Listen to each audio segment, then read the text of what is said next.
My friends, under this creative music, I welcome all the guests and the broadcasters at the International Forum of Creative Ukraine 2021, which is being held for the 5th year by the Ministry of Culture and Information Policy. This is the 5th forum, this is the jubilee, and a good opportunity to discuss it. How many creative industries have gone here and discuss the future and outline the work for perspective. The subject of this forum, Creative Ukraine, would be re-equipment of creative industries. The pandemic has changed the world finally and irreversibly. So there will be the common practices, and creative businesses and the state policies require new formats, new instruments, sustainable and long-term. How those processes to actualize, how to identify new ways in this subject. This is the high goal of this forum today and tomorrow, on the 21st of September. There will be a lot of panel discussions with participation of high officials and leading experts in these sectors. In the afternoon, there will be some sectoral modules, discuss movies, design, the intellectual property, musical, advertisement, book publishing, crafts and the like, and partnership module from Ukrainian Cultural Foundation. There will be a very comprehensive program, sectoral modules, compiled all the craft masters who are going to share their experience and tell about cases. And Creative Ukraine is the largest platform in Ukraine, which gathers politicians, creative society, public sector, private sector, and discuss the creative economy. Discussions under the Ministry of Culture from support of the USAID projects, transformation, communication. So for 2 days I will be with you, Lilia Taran. Who are not with us, please tell us who you are. Broadcasting in English or Ukrainian will be provided, and you can share this information in social media using hashtags. We are going to have very productive 2 days, and so we can applause, and basically we start. This is a creative approach. So to start the forum, we give the floor to Rémi Duflot from the EU. Mr. Duflot. The floor is yours. Дуже приємно. Nice to meet you. Thank you very much. Good morning, everybody. Доброго ранку. Well, ladies and gentlemen and friends, I would like first of all to congratulate the ministry and the minister on the establishment of this very good tradition, the Creative Ukraine Conference, already in its 5th year, which has become an event, an important part of Ukraine's reflection beyond cultural industries and culture on its own development in the years to come. Culture is the basis of development. It's the basis of the nation, it's the basis of the economy, it's the basis of everything. And therefore, I'm very happy to be part of this and to have been invited today. And thanks to the organizers for this. I'm also very glad to see that this year's concept for the conference is fully in line with our EU post-pandemic policy approach. A policy approach that aims to reshape and retool our basic approaches to our policies to make them sustainable and make them inclusive. So why creative industries are so important for our joint future? Because they can shape our collective effort to imagine and build a future that is sustainable, inclusive and beautiful for our minds, for us, for our souls. Beautiful are the inclusive and accessible spaces where the dialogue between diverse cultures, disciplines, genders, and ages becomes an opportunity to imagine a better place for all. Beautiful also means a more inclusive economy where wealth is distributed and space, working space, living space is affordable. Beautiful are also sustainable solutions that come from dialogue between our human-built environment and the planet's ecosystems. It means to implement regenerative approaches inspired by natural cycles to replenish our resources and protect biodiversity. And beautiful also are our experience when they respond to our needs beyond the material dimension, our needs for creativity, art, and culture. It means appreciating diversity as an opportunity to learn from each other and not to reject diversity. Although our pandemic is not over, the shaping of the post-pandemic world is already in the making. And it is important to grab this momentum and to make it right for all the citizens and for the future generations. It's true for Ukraine, it's true for the EU as well. It's true for the whole world. The EU, as you know, has been providing financial and technical assistance to support Ukraine's development in the context of the global challenges. Not only the immediate challenges like COVID-19, but also the more fundamental ones, like the environmental crisis, the need to develop the economy and the private sector, the need to reform the energy sector, and other threats like disinformation, like cybersecurity. So it's important for our relations to see that Project Ukraine, that belongs to the Ukrainian people, develops in harmony and along the same priorities as Project EU. And what does it mean? It means striving to make Europe the first climate-neutral continent. It means empowering people with a new generation of technologies, and we know Ukraine is very much advanced on that path. It means working for social fairness and prosperity. And also it means nurturing, protecting, and strengthening democracy, your democracy and our democracy. So culture and creativity, I'm certain, will stay in the center of our dialogue, of our cooperation, not only as a sector for our joint activities and dialogues, but also as a set of worldviews and values which we share all together. Thank you very much, and I wish you a very fruitful conference. Thank you. Merci beaucoup. Thank you too, and we also wish you good observance. President of Ukraine might join us, but he is now in other country, as you may know, and he was presenting at the General Assembly, so he cannot get materialized here and be personally present, but I invite the Minister of Culture and Information Policy, Oleksandr Tkachenko, to present. He will tell what happened to our creative industries and what else could be done in this field. So you've got the floor. So here it's much warmer. So you walk back and forth.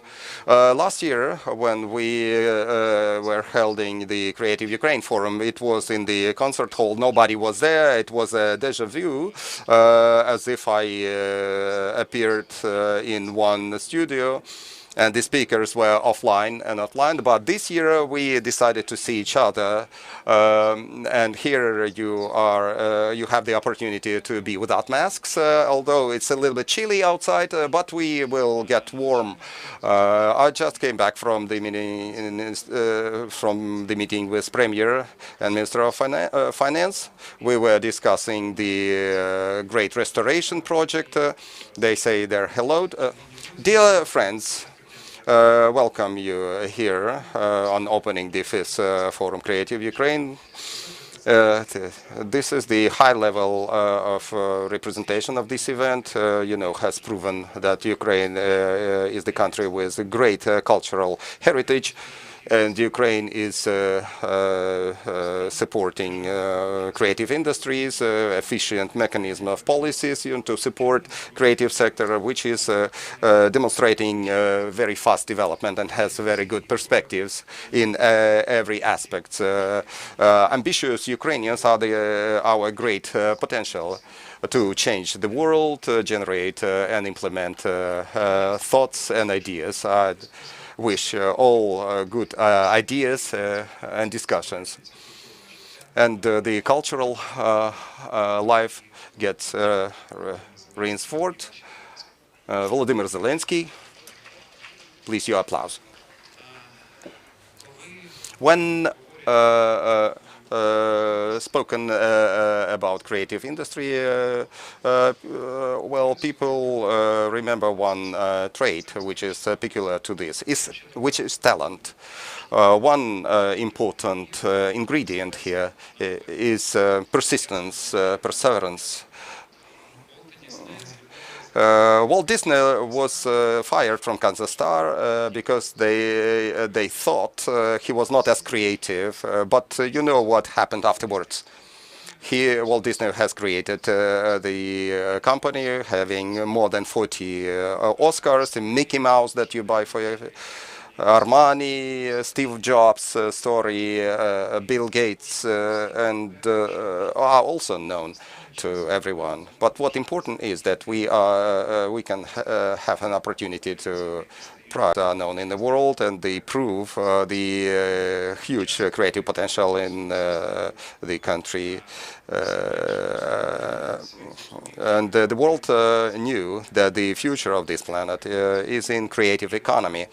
The IO has declared this year as the creative economy year. What it means in numbers. Speaking in numbers, when you speak to the ministries or parliamentaries, it means 117 billion GDP of countries, or almost 4% of added value. 350,000 employed in all sectors, officially employed. More than 4% of the total employed population of Ukraine involved in creative industries as of today. When we compare those numbers with European countries, those numbers are in line of the leading European democracies. Each 10th economic agent is a creative entrepreneur.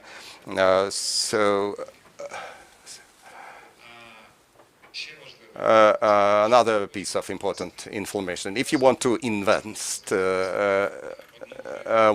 hryvnia into creative economy business, you get the highest multiplier. This is 2.2%. If compared to other industries shown on this graph, this is the highest indicator. 1 hryvnia of the added value in creative industries, you get 2.2 GDP added value. But speaking about added value, this is 2.80 of the total volume. This is very important when you communicate that with the bankers, or you take a loan. It's better to show that creative industry generates more added values than in other sectors. 333 hryvnias. Exports.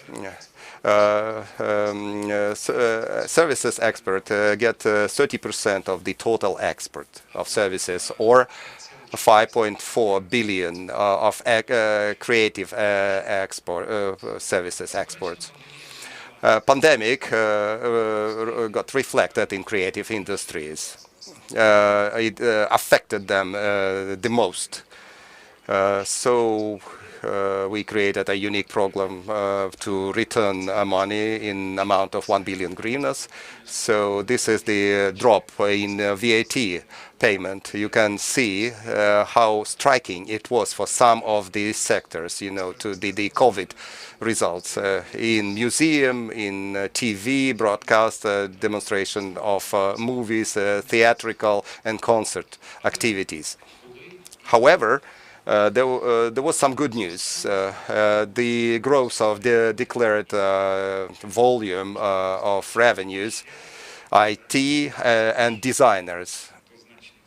These are also good numbers.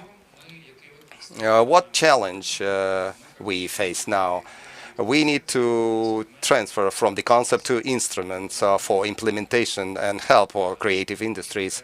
And creative businesses and the state policies require balanced and understandable instruments to be applied. Last year we discussed of ecosystems creation for creative entrepreneurs. What we have done during that year, we started introduced a lowered VAT rate, 7% except for instead of 20%. For theatrical performances, for some movies, demonstrations, for the blind people, handicaps, and this instrument allows to apply the freed up funds for development of creative industries. Myself and Mykhailo Fedorov in the Cabinet of Ministers, we built a creative dialogue between the creators and developers in movies development and interdepartmental coordinations, and creative economy allows attracting various ministers, deputies, and in this way to restore and develop problems outlined in these industries. The state program was approved for developing art crafts. So we have the art crafts, they have existed, they do exist, and we try to monetize this sector. We work on geographical locations in which those art crafts are located, and we work on the new sales markets, collaboration, and ambassadors are attracted to that who popularize art crafts. And we work to increase more monetization of art crafts. In book publishment, you know how important it is to read. This is the sector of economy. For that, we have developed this strategy, and we elaborated the law on libraries and library activities. Cinema industry, Ukraine 2.0 strategy, action plan program was developed with clear KPI. Our goal is to get 5 million investment, US dollars, and in 2025 we have done Ethnica Festival, which redesigns Ukrainian artworks, and now we have good feedbacks, and the next year the same festival is to be planned in other parts of Ukraine, including foreign partners. Soon Ukraine Fashion Alliance from New York Fashion Week, our people have returned from there. We thank USAID for assistance in that. What we are planning to do? Access to finance. We need to create access to finance, not only state finance, but also private. We need to develop entrepreneurial skills, create infrastructure so that innovations could be implemented by creative talents, and popularize creative economy, artworks, concert, musical, book publishment, movie production. launching of creative hubs. It has already been started. The ministry is involved in that. So we think that the creative hubs will allow uniting creative activities in certain places. You know, it will have the access to equipment and soft component in terms of training, moderation, and other programs as in investment pitchings, so that this pilot process would be a process, a tangible process. Development of private partnership. We do believe in PPP. This is the public and private partnership, and now we work on development of laws which could apply PPP in pilot projects. There are some successful cases in which the state restores national heritage in Holubytska or in Pirogov village. So we want to build this as a system so that the private businesses could invest into the state-owned facilities. Our task is to make creative industries sustainable and make them a priority for development of the country. What is priority in creative economy? So now you are in the building, which is the show of this creative economy. You live in the country which is in great transformation in infrastructure and digital, and those who believe in God, you know how creative they are. So, and at the end, we should say applause. Thank you, dear Minister. You know, it was very comprehensive. And very inspiring, especially for those who believe in God. So we are in live Creative Ukraine Forum 2021, arranged by the Minister of Culture and Information Policy of Ukraine, and now our main speaker will join. Yesterday he was keynote speaker. For everybody to understand, but we are to nurture a Ukrainian language too. Tom Fleming is the key expert in creative economy. He has worked with the World Bank, European Commission. He was provided expertise in great expertise from Vietnam to Egypt. He has been chairing the agency. Mr. Fleming was invited to development of strategy of creative industries, which is still in development, and he will tell you. He will tell you about the role of the strategy, re-equipment of creative industries. Good day. Ukraine Forum, you have the floor. Чи ми бачимо нашого поважного провідного спікера чи ні? Can we see our speaker? We did not meet him before. Oh, here he comes. So this is your turn to speak. You're welcome. It's an absolute pleasure and privilege to join you today. And may I congratulate you as well on having this Creative Ukraine Forum. It's so important to bring people together, to show ideas, share ideas, and to co-design the future together. I'm going to put the slide up, if possible, colleagues put the slides up so I can talk you through my presentation.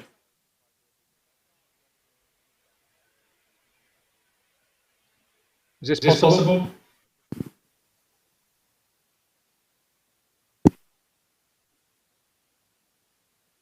Okay. If it's not possible, then I will talk without the slides, and we'll take it from there. First of all, I want to build on the comments that the Minister, a colleague from the European Union.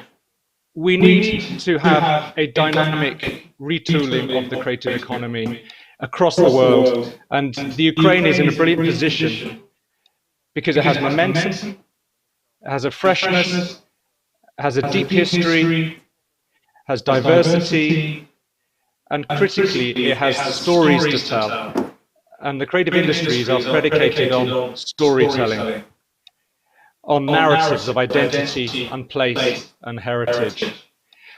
But everything is different today. We know that during this crisis, we've had to rethink, reframe, reposition, and to reevaluate who we are as a society and the role of creativity and the role of culture in our society. And we're all striving to think about where we go next. And we're all thinking about what we value most.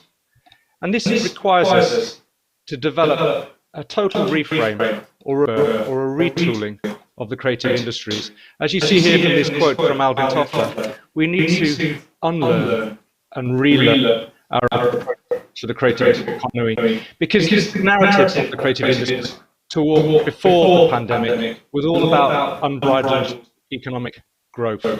We know that the creative industry is so vital to the economy in the last presentation, but we also know, as we also heard in the last presentation, that the creative industry is so much more, because it's rooted in culture, it's embedded in community, and it can provide us with the tools for a more progressive, ethical, sustainable society.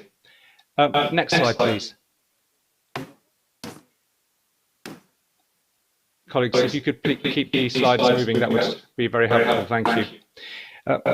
Now, the COVID crisis has revealed some of the fundamental challenges, also undermined some of our previous arguments about the vitality and the significance of the creative industries, because it is brutally exposed the structural inequality that exists within the creative industries. Next slide, please. Keep the slides moving, please. It is, for example, highlighted the dependence that the creative industries have on freelancers, on micro-ends, on the informal or the grey economy, the lack of formalization, the challenges in terms of business models, the gaps that we have in terms of skill sets. Colleagues, can you please keep the slides moving? Thank you very much. The crisis has also accelerated digitalization, the role of digital technology in the economy. It's required organizations and businesses which historically were digitally underdeveloped to develop and accelerate their digital capacity. And that's also exposed a significant skills gap. So we find ourselves at a crossroad, a strategic crossroads where we still know we need creativity to reroute ourselves, to find our way out of this crisis. We know that the talent is there, the stories are there, the assets are there, but we also know that there is a gap in terms of capacity, in terms of skills, in terms of investment, to be able to deliver on the opportunities that the creative economy has. Now, in our work with the colleagues in Ukraine, we've been focusing on how you rethink or reimagine the creative industries in a more holistic and system-wide way, where we connect the creative industries to deeper agendas around heritage, cultural identity, place, health and well-being, and critically connect approaches to the creative industries to approaches to sustainable and inclusive development. Now, this requires us to connect to some of the fundamental qualities that you have in Ukraine, in terms of your geographic diversity, in terms of your strong and physical, tangible heritage, but also your intangible heritage. It requires us to look at specific sectors that have fundamental qualities and strengths, whether they be in digital, in fashion, in design, in crafts, performing arts, but it also requires us to look at the connections between them, recognizing that increasingly the creative industries is a sector of convergence, where there are interdependencies between different parts of the creative economy. And we can't have just a sector-based approach. The film sector is connected to the music sector, which is connected to fashion, to design, to visual arts, to performing arts. So we need to find a holistic, system-wide approach to creative industries development. And we need to do so in a way that connects the larger organizations and businesses to the plethora of micro-enterprises and freelance workers who have been hit so hard during this pandemic. And the fundamental challenge in the creative industries is ensuring that we build opportunities for the widest possible talent base, because talent is the resource that drives and mobilizes the creative economy. And this is not something that can be fixed very quickly. We need to look at long-term approaches to creativity and education. We need to retool the workforce so it's able to develop sustainable businesses, so that employability is increased, so that the sector fundamentally is able to develop and thrive in a way that isn't so exposed as it has been during this pandemic. So we've been supporting the government to develop an outline framework for the creative industries, which in turn will pivot into becoming a creative industry strategy for Ukraine. The fundamental focus has been on economic growth and competitiveness, increasing the domestic market, but also, and this is vital for the Ukraine, is to increase export, to develop the profile and leverage the potential for increased export across the creative industries in key markets. The focus is also on developing clusters and hubs of creative industries activity which drive development and accelerate competitiveness and create aggregation. There's an infrastructure gap which you will all be familiar with in terms of things like film studios, in terms of high quality infrastructure in relation to digital, and the need to build districts or clusters in specific cities so that you can have an energy and have real spikes of creative practice in different parts of the country. There's a need and an opportunity to develop a new generation of entrepreneurial, more formalized creative enterprises, creative businesses which generate sustainable income through the commercial application of their creativity. And that means we need to again look at the full talent base, creating opportunities for women entrepreneurs, for ethnic minorities, for people from different backgrounds. We need to build digital capacity across the creative industries. There's a really strong digital sector in the Ukraine, but that doesn't reach out and connect to different parts of the creative industries. For example, if we look at the craft sector, even the fashion sector, there's still a digital gap in terms of capacity to develop digital profile, to develop supply chains that are accelerated through digitalization, and to develop the market so that there's a greater digital consumption drive. And that's just in fashion or design or crafts. And if we look at music and other sectors, there's a big gap, but also a big opportunity there. But we mustn't forget culture and the arts. Culture and the arts underpin and drive the creative industries. It's where the talent comes from, the ideas, the innovation. And that includes key sectors like publishing and literature, which provide the stories of identity and place, the content and the solutions for the Ukrainian creative economy. It also includes institutions that historically were dependent on state subsidy.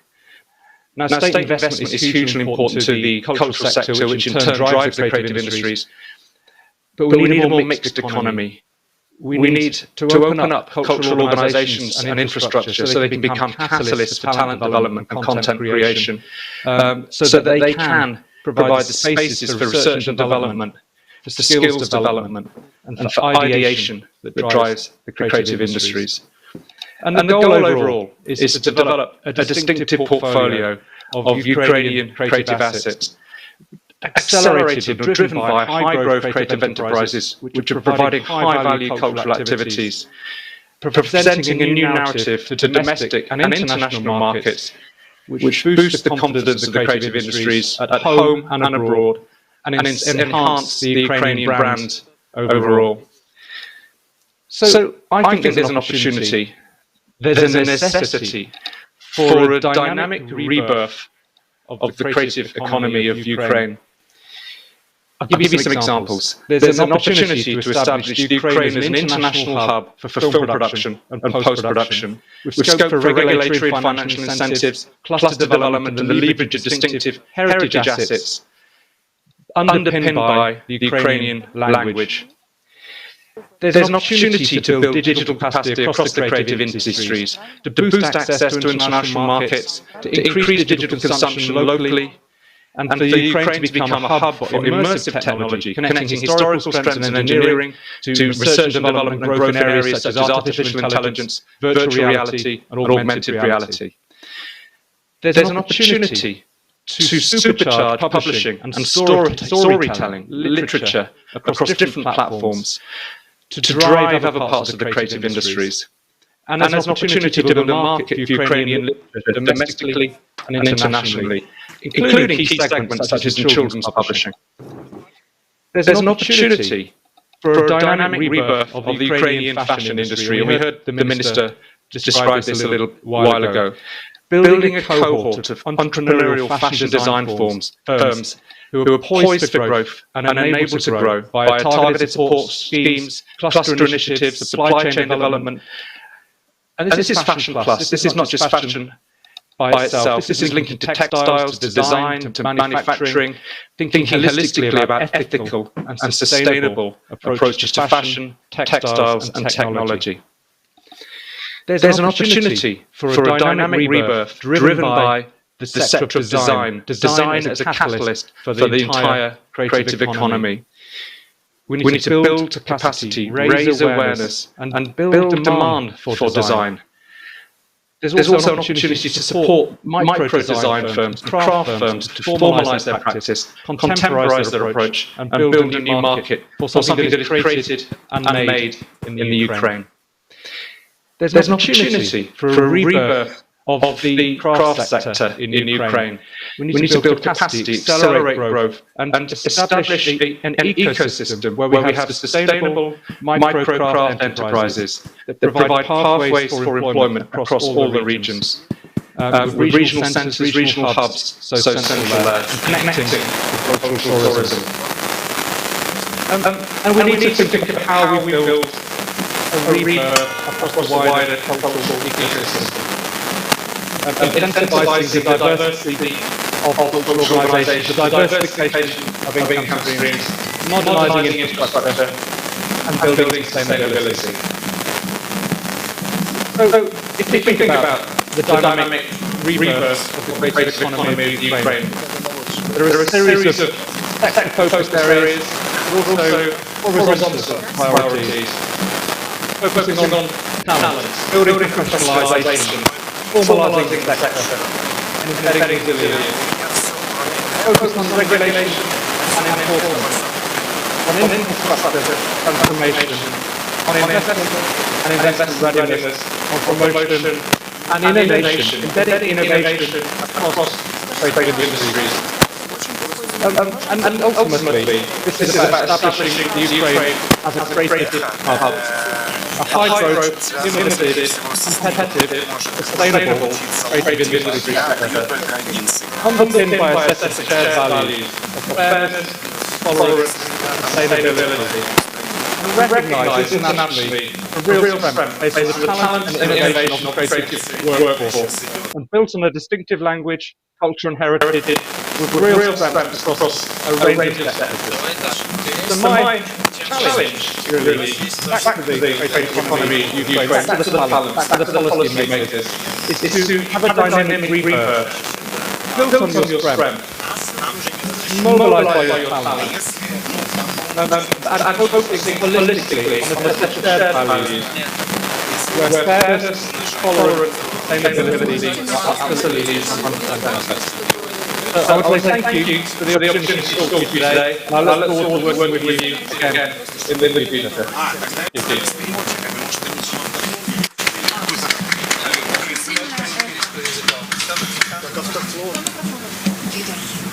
Я вот слышу, нас всех кто-то говорит. Так что происходит? Что происходит? Ну, что дальше?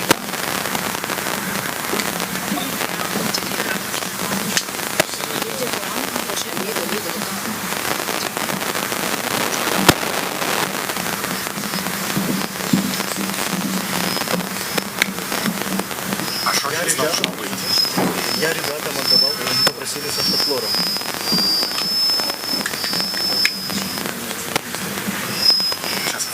Давайте подождите, давайте в реале посмотрим, что происходит сейчас вообще. Вы отдаете что-то с автозором? Так. Чей-то звук идет в трансляции. Отключите Раз. трансляцию.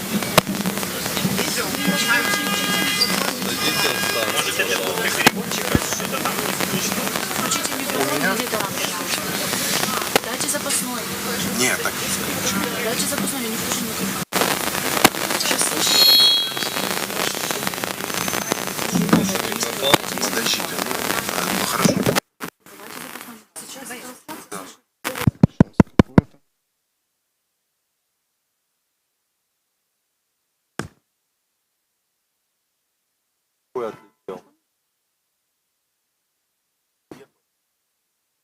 Хотілося б подякувати, звичайно, Томові, але не встигли. Я думаю, що він нас пробачить. I would like to thank Tom.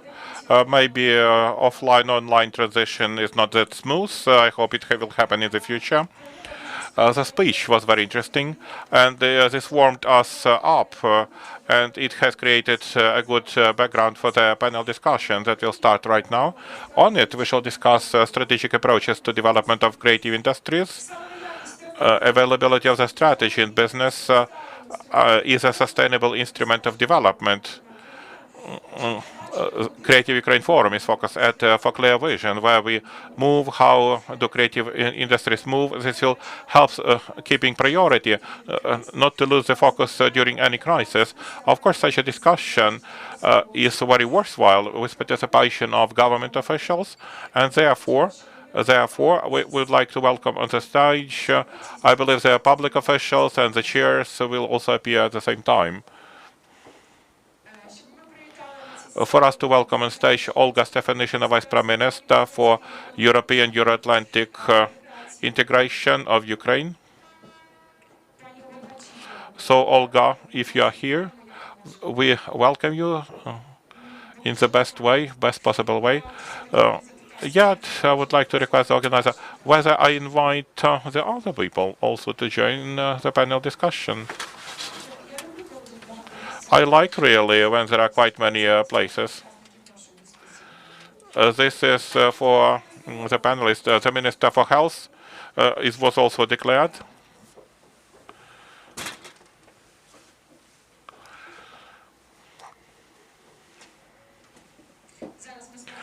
Now, with the Minister, we shall clarify the real truth. Will you speak for everybody else?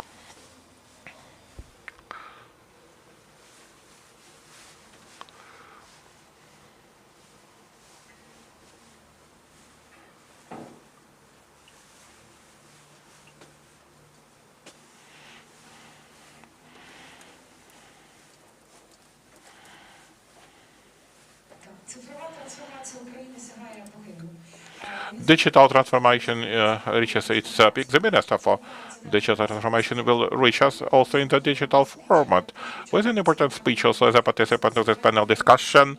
Shall we have a look and shall we listen to the Vice Prime Minister?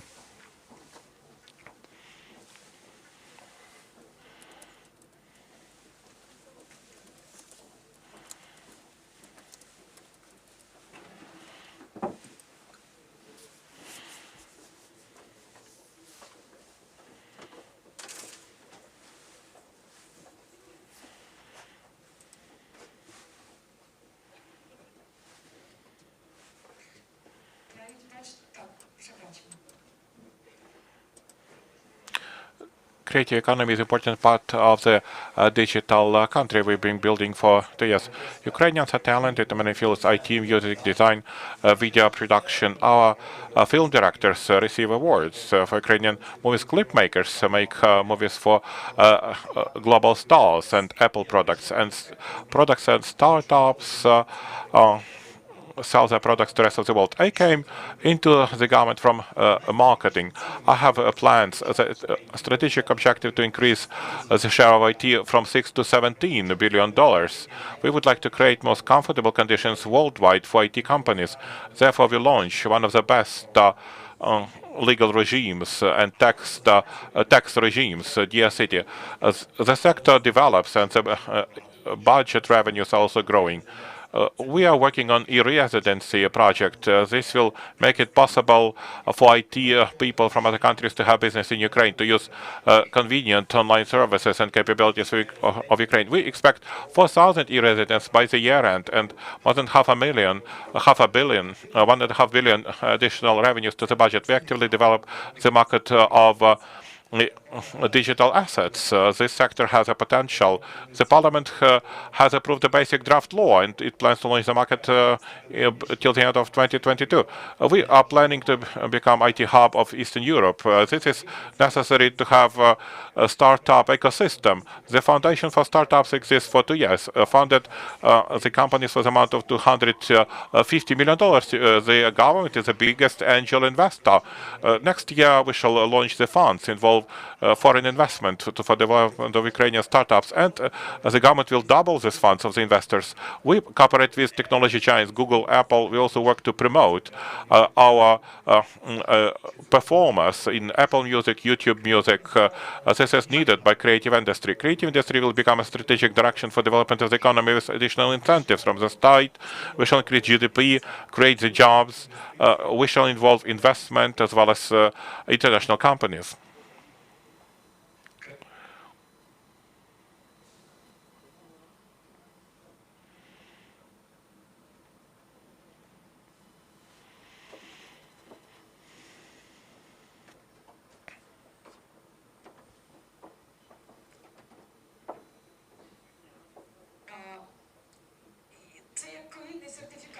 This is like a COVID certificate. It comes to the year, not with the first attempt. The same happens here. We have some delays, and yet successfully it came forward. Sooner or later it comes. The same with our technical capability and our creative country, very creative country. And I understand this is the end of the welcoming address. Can we introduce the guests of the panel discussion? So, dear friends, the first panel, as I spoke what it was about, it will be moderated by the minister, Mr. Tkachenko, and we shall applaud everyone. Olga Stefanishina, Vice Prime Minister for European Euro-Atlantic Integration of Ukraine. Will she be digital? We can download her from the application. Mr. Lyashko, the health minister, we never say farewell to him. Head of the Committee of the Parliament of Ukraine for Economic Growth, Mr. Nataluha, online. Kristina Holubytska, Deputy Minister for Economy of Ukraine. So, also online. And Mr. Fedorov, we saw him before. I would like to thank everyone who arrived. I would like to thank everyone who participates online. Please watch our broadcasting on YouTube channel or live. Mr. Minister, you have the floor. Good afternoon, good morning. During the quarantine, we made friends with the health ministry. First, we had to explain things. Then we were helped by everybody else, and we brought them to Viktor. And this is how we began cooperation. Could you please share your impressions from how did you have to adopt the quarantine also with helping creative industries to survive? Thank you for this opportunity. I wish everyone a good health. I have the hope you all are vaccinated with 1 dose at least, because creative industry is really creative. It must listen to the advice. And also, I would like to say that the MOH is most loyal worldwide. For creative industry, a lot of exceptions were made, and also standalone rules during the quarantine starting from February 2020. So the priority for us was epidemic safety, stopping circulation of the virus in the country's territory. Yet this has caused certain things which affected the economy and also culture and also development of creative industry. And quite many requests have arrived, being their main sanitary physician of the country. I always kept saying, in the healthcare, we must do everything to stop dissemination of the virus.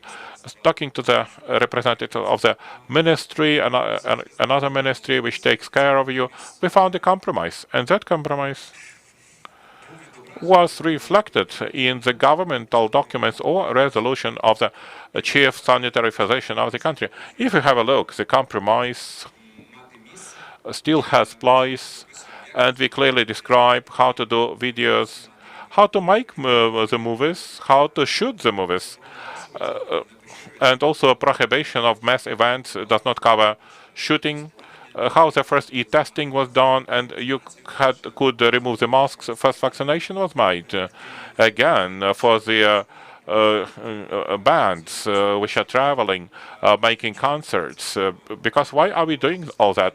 From the part of the medical people, epidemiologists, there is criticism. Why do we allow?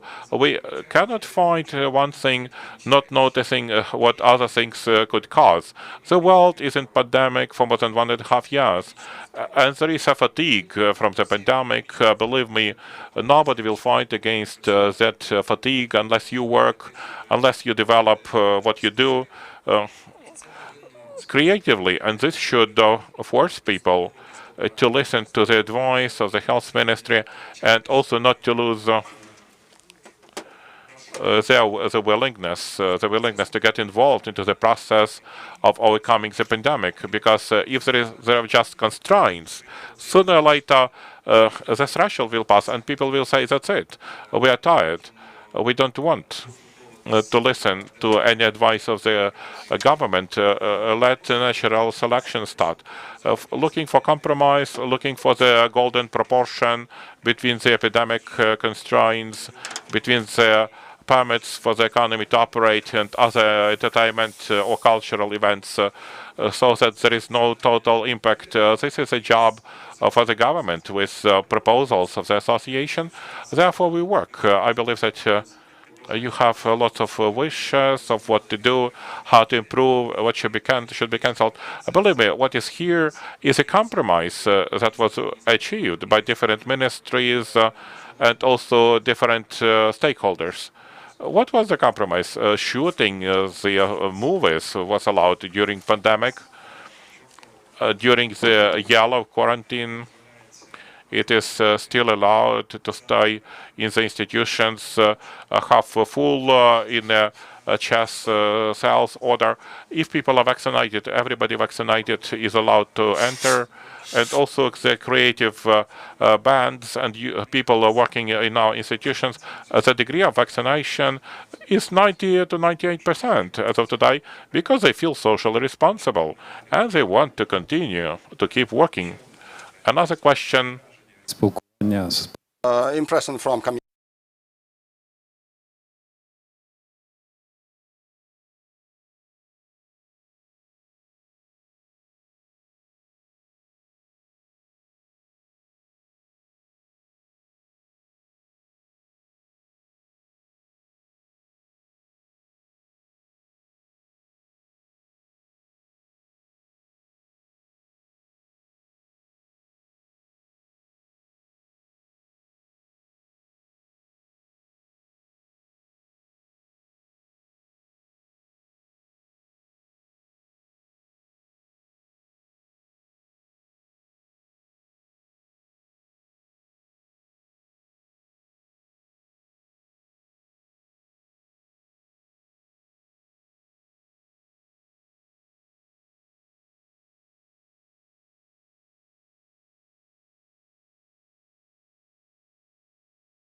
після сьогоднішнього заходу до свого сімейного лікаря, робите щеплення і все. І на цьому, я думаю, що з карантинними обмеженнями можна буде попрощатись. І це робить Британія, це робить Данія, де кількість вакцинованого населення більше 70%, вони знімають навіть маски. Тому тут уже просто не треба нічого фантазувати. Поможіть нам вакцинувати якомога більше українців. До речі, хотів подякувати пану Віктору, тому що коли я ділився інформацією про те, як працює наша галузь під час пандемії, вони щиро дивувалися і заздрили. Бо далеко не в усіх країнах ті механізми, які напрацьовані нами спільно з МОЗом, були втілені в життя. Тому дякуємо. Поаплодуємо пану Віктору. Вам дякую. До нас Kristina Holubytska is joining us, Deputy Minister of Economy. Mrs. Kristina, do you hear us? At least I can see you.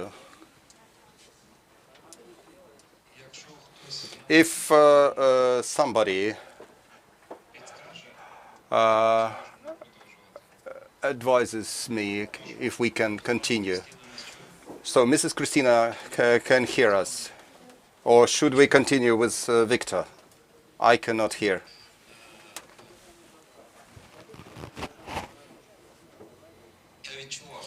I felt that there might be the problem with OnLight. That's why I personally came in. A private question. Yes, I'm married, have a daughter.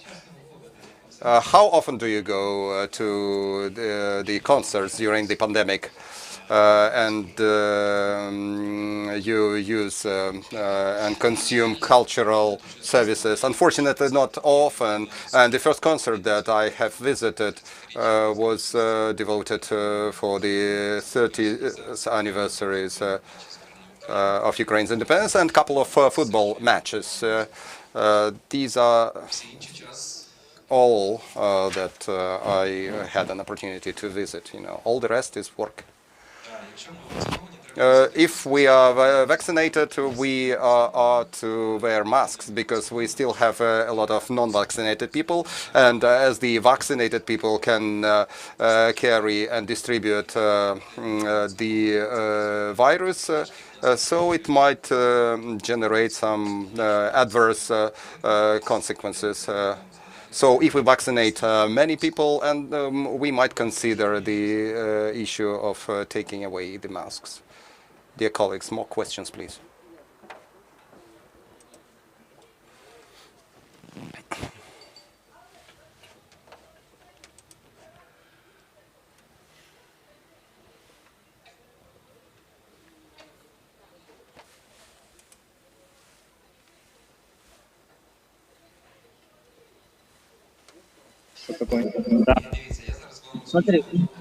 I will tell you one situation now.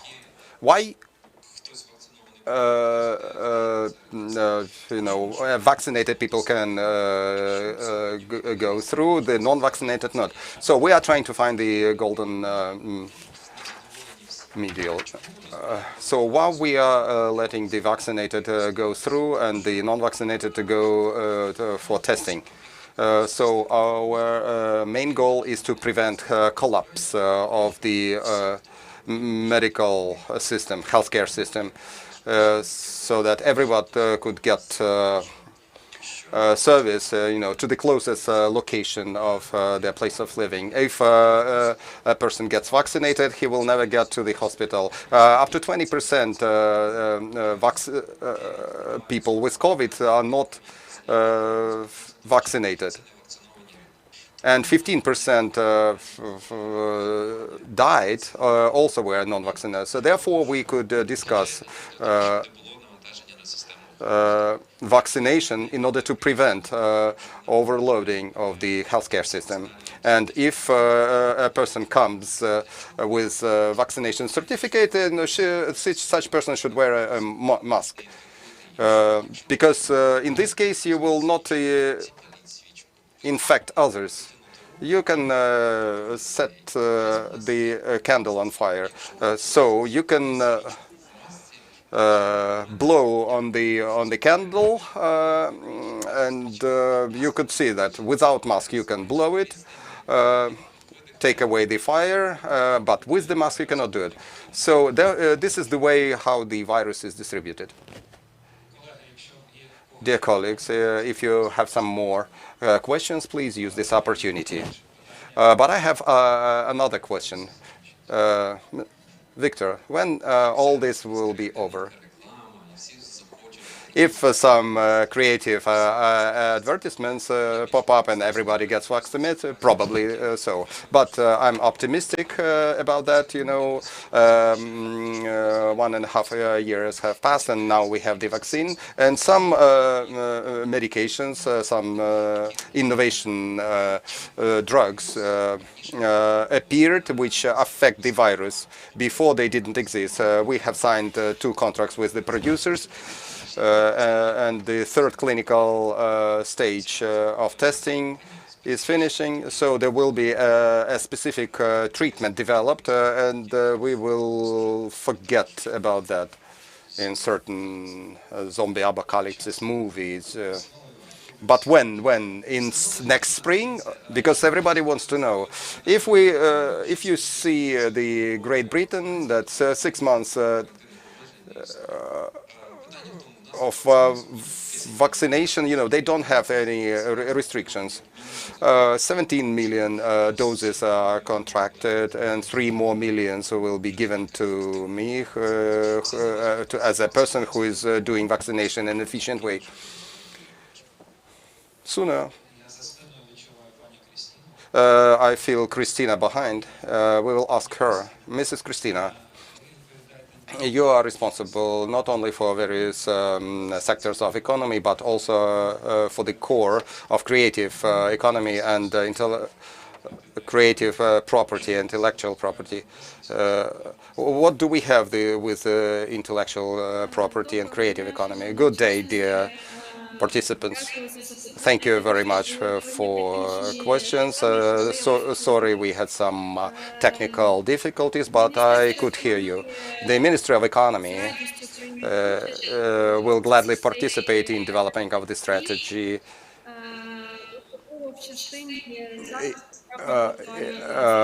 in intellectual property protection.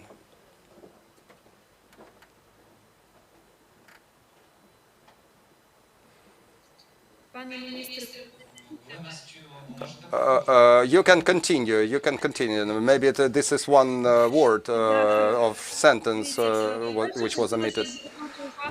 I'd like to draw your attention to the initiative in the public forum. We have the draft law on reinforcement of intellectual property rights. And we're trying to take into account all the proposals, including anti-pirate activities and IP protection, draft laws which are in Parliament in consideration. And from our side, we do everything dependent on us to protect IP rights and development of creative industries in Ukraine, because this is the most prospective area. Therefore, we would gladly join all the initiatives from your ministry and will favor the IP rights protection. In your forecasts of economy development, you said that creative industries bring about 4% of GDP. Will there be any growth or decreasing in your forecasts? You know, based on my information, it's something like 3.8%, and this percentage is growing. This is the world trend. We do understand that the creative industries might become the driver for GDP growth in any country. For any country, including Ukraine. At the same time, the share of creative industries is growing in exports, in IT, in marketing services, electronic services, but in each component of creative industry, we can see growth both in percentage and in cost of services. Thank you, Kristina. Unfortunately, you are not with us in this chilly weather. If anything happens, please welcome. Thank you. Do you have anyone joining us online? Please wave your hand. Nobody is waving, so the last question to Viktor, and then we'll run away to the warm area. You wanted to ask something, right? That was the question to me. We cannot influence, we can continue talking, and Viktor is talking about that. And some media companies allow interviews that vaccine brings some death. This is not true, but some 99% of all media companies are private companies, so we can popularize, and Viktor offered advertisement campaign to be broadcasted in the local media. We are looking for funding for those, and it will have its effect on enlightenment of minds of those who do not believe in that. And I wanted to add to the Ministry of Economy, you've got 4% of GDP contribution. In order to grow that, we are not only speaking about direct contribution, but also indirect. The indirect goes through creative industries. This is the hidden propaganda of healthy lifestyles against alcohol, against smoking, for health, food, eating. If we deliver this message, communication of healthy nation, the influence of creative industries for percentage of GDP will grow. By order of values, one should not reinvent the wheel. You can take experience of Scandinavian countries. You know, there are numerous examples, and if you want, the Ministry of Health is open for communication, and Public Health Center also shows some examples how one could do that to raise the economy of our country and for healthy nation. Thank you, colleagues. We can see that online sometimes gets abrupted, and we would like to thank Viktor for the opportunity to talk here offline.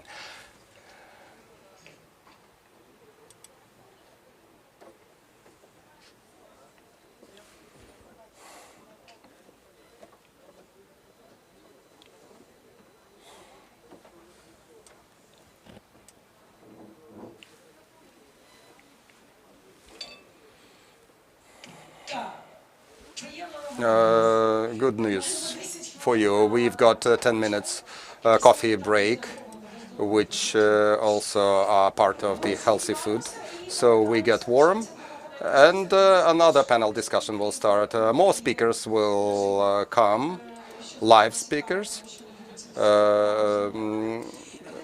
will be more interesting. Then in 10 minutes, please come back, take some warm beverages, and be active.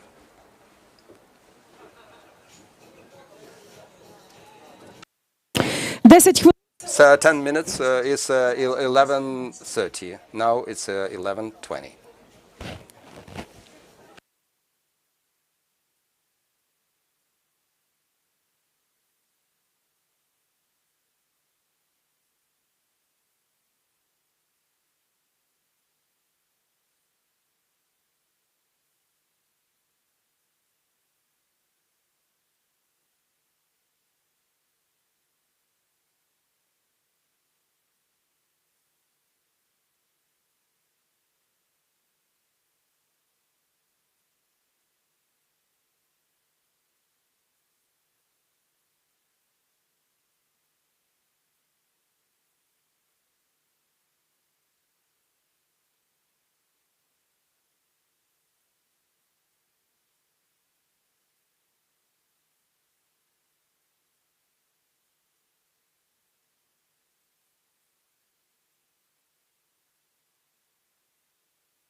Ні, нормально. Гаряча жінка. Всі спікери є, так що там можна почекати.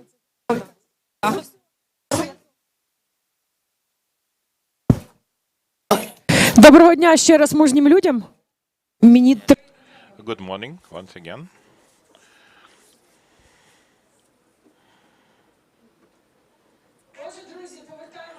So, dear friends, we come to the reality after the tea and coffee. I hope you feel warm and ready for continuation. The National Fund Creative Ukraine, organized by the Ministry of Culture and Information Policy with support of USAID, competitive economy of Ukraine and transformation of communications.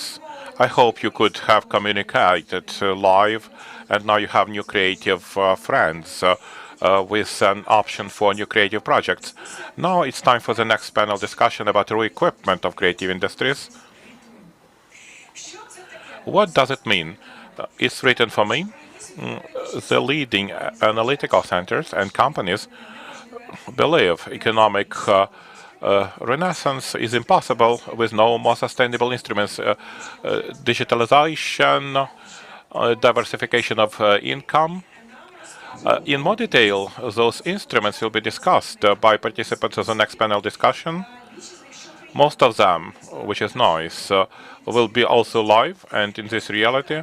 So shall we welcome at this stage, welcome Yaroslava Zhnyuk, co-founder, CEO of PetCube, as it was mentioned today. Good morning. We are happy to see you live. You will be the first.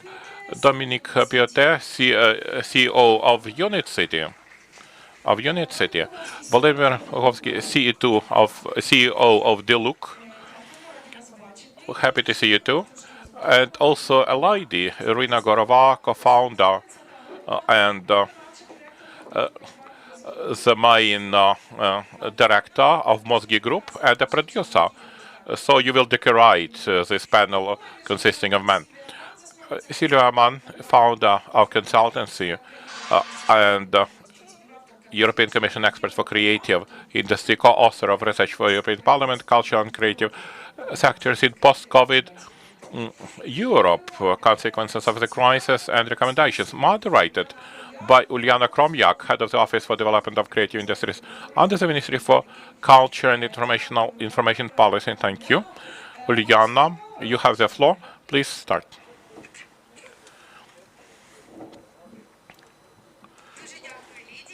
Thank you very much indeed for this introduction. Good morning to all creative community and all their supporters.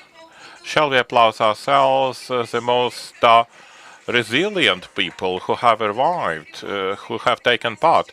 We shall warm ourselves. I believe today we shall have very interesting interactive discussion, as now we have representatives of business who will inspire you and warm you up with their initiatives on your new initiative. Therefore, there will be interactive exchange. I hope this is not just a dry discussion. We shall also request ask questions from the audience to make it interactive and for everyone to have answers to the questions. Today we have a wonderful panel. The topic of today's discussion is re-equipment, retooling of the creative industries. Retooling, as it was mentioned by the minister, that retooling is a topic which is very important this year. It was raised on Davos Economic Forum. Also, the principles vested in the principles of sustainability, UN 2030, it's natural that this is a topic of today's forum, is re-equipment of creative industries. I would like our speakers to share the difficulties. Everybody understands it was a difficult year, and yet we concentrate on the positive moments and we discuss what are the creative solutions, innovative solutions that were accepted by the business, how one should have a look out of the box, and we shall speak of collaboration as well as initiatives that were initiated and that operate by examples of business. I would like to start with a presentation with introduction of our international colleague. This is Sylvia Amann, founder of Consultancy, inforelais and expert European Commission for Creative Industries, also co-author of research for European Parliament, culture and creative sectors in post-COVID Europe, consequences of crisis and recommendations.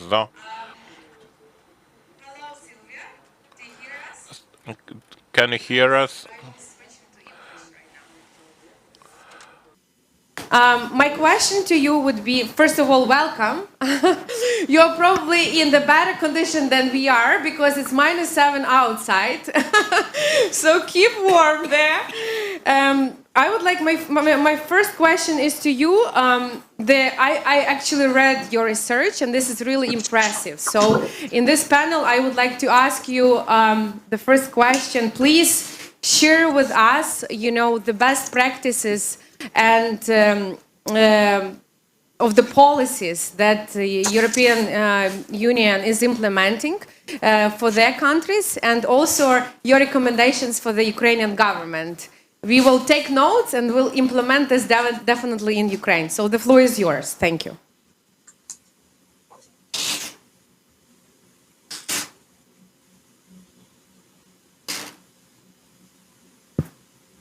Чує Сільвія нас?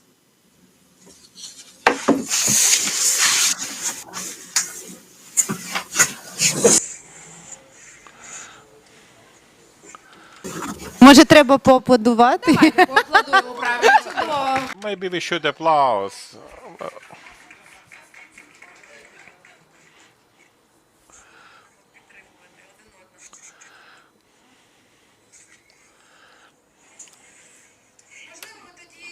Maybe we can start with another speaker. Though we have technical issues, we can start with another speaker. Right? So we will switch to Irina Горова. And Irina is є співзасновницею та Irina is a co-founder, the main executive director of the group of company Mozgi Group, also producer. And my question to Irina, they have a big holding group. So Irina, please share those development and those instruments that you could implement in the complicated sector of creative economy. Good morning. The year 2020 for us was rather critical. The entire concert business industry has dropped 90%. So we didn't have neither concerts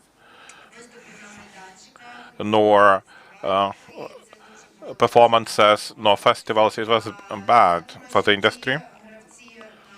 I believe those market players who only had concerts, as well as authors, as well as artists who were performing mainly. The performing arts have sustained a lot of damage. Our company has survived. It has nearly completed the plan. We thought in 2019 about, because we have catalog, we monetize it on every platform. We are involved in advertising.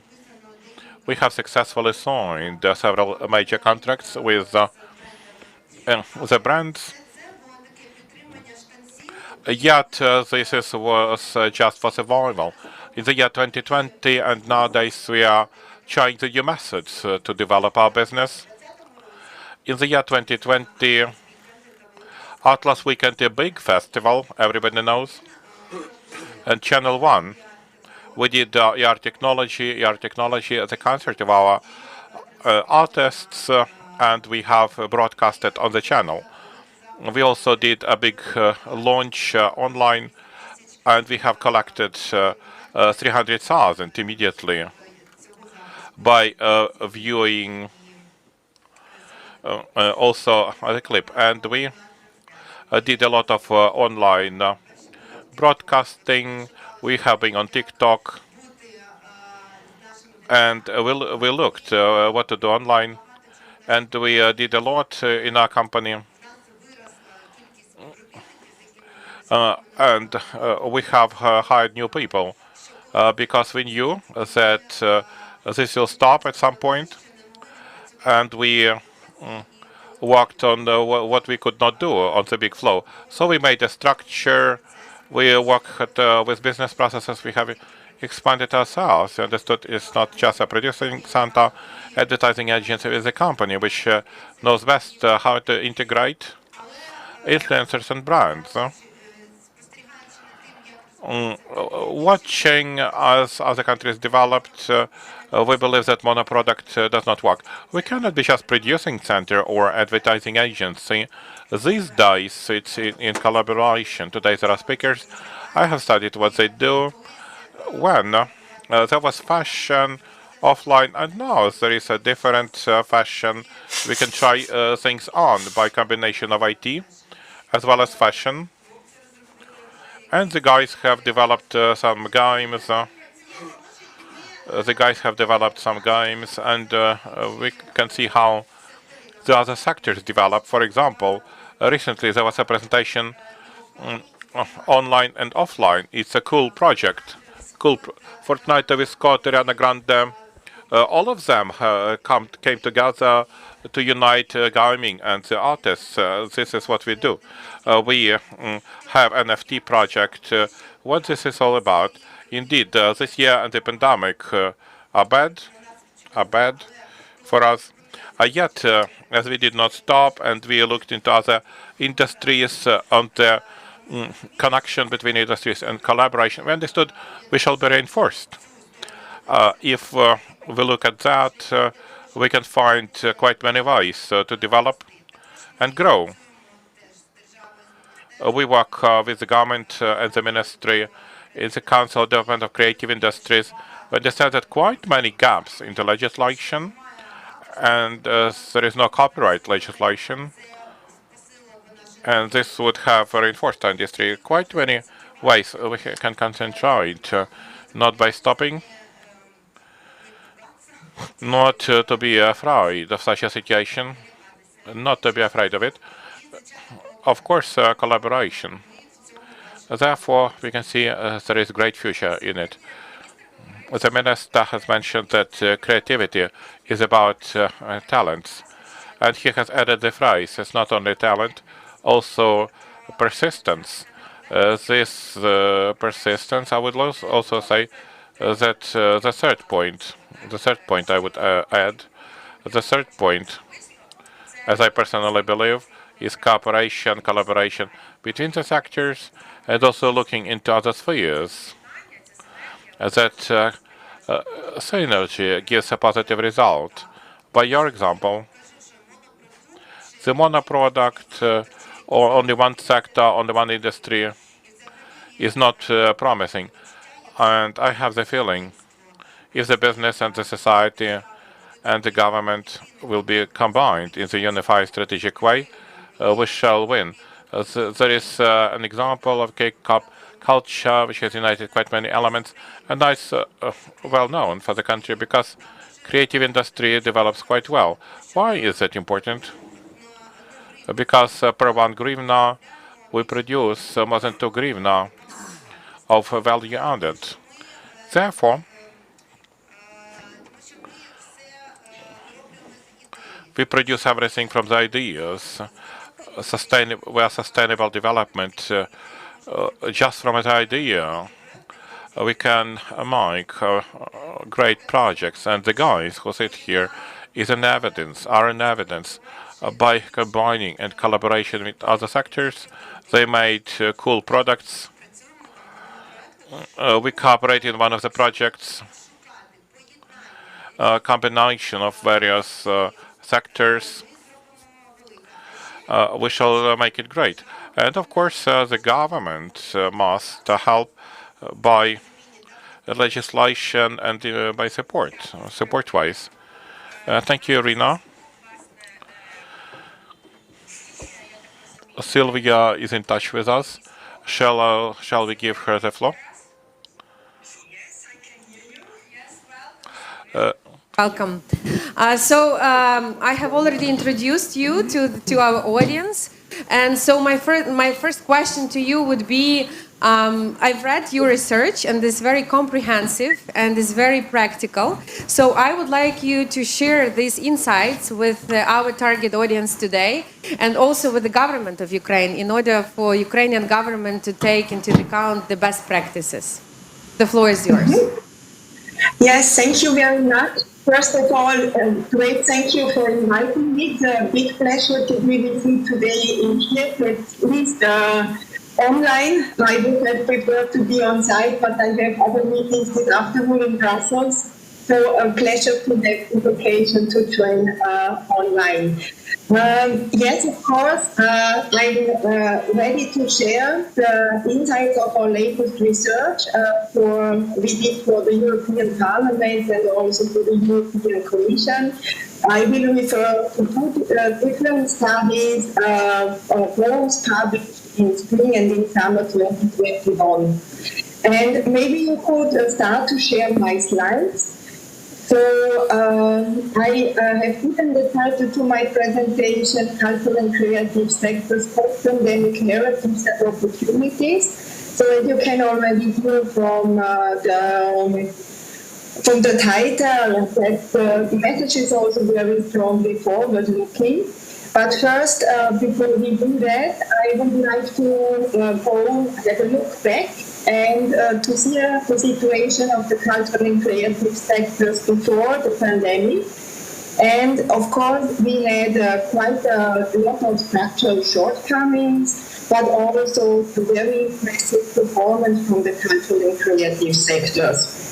So to highlight some of the shortcomings, so for example, we still do not have and did not have a very well-protected IP-based revenue, which is especially important also in the digital context. Then there is a non-profit character of many activities, which means also of the unsustainable earning situation.